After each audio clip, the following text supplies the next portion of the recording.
حدیث نمبر 2214۔ حضرت زینب زوجہ حضرت عبداللہ رضی اللہ عنہا فرماتی ہیں، رسول اکرم صلی اللہ علیہ وسلم نے فرمایا، اے عورتوں کے گروہ، صدقہ کرو اگرچہ تمہارے زیورات سے ہو۔ وہ فرماتی ہیں، میں نے اپنے خاوند حضرت عبداللہ بن مسعود رضی اللہ عنہ کے پاس واپس آئی تو میں نے کہا، آپ مفلس اور خالی ہاتھ ہیں، اور رسول اکرم صلی اللہ علیہ وسلم نے ہمیں صدقہ کرنے کا حکم دیا ہے۔ تو حضور صلی اللہ علیہ وسلم کی خدمت میں حاضر ہو کر پوچھئے، اگر آپ کو دینا ہمیں کفایت کرتا ہے تو ٹھیک ہے، ورنہ میں کسی اور کو دے دوں۔ فرماتی ہیں، انہوں نے فرمایا، تم خود جا کر پوچھ لو۔ فرماتی ہیں، میں گئی تو انصاری کی ایک عورت نبی اکرم صلی اللہ علیہ وسلم کے دروازے پر تھی، اور اسے بھی یہی بات درپیش تھی، اور رسول اکرم صلی اللہ علیہ وسلم کو روب عطا کیا گیا تھا۔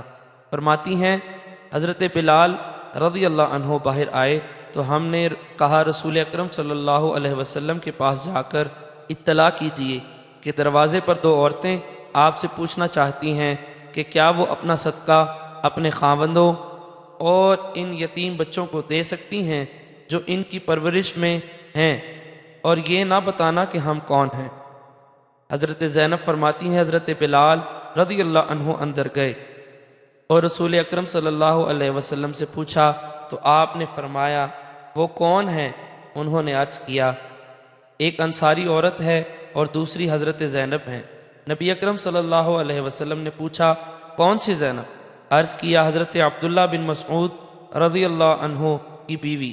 رسول اکرم صلی اللہ علیہ وسلم نے فرمایا، ان کے لیے 2 گنا ثواب ہے، قرابت کا ثواب بھی اور صدقہ کا ثواب بھی۔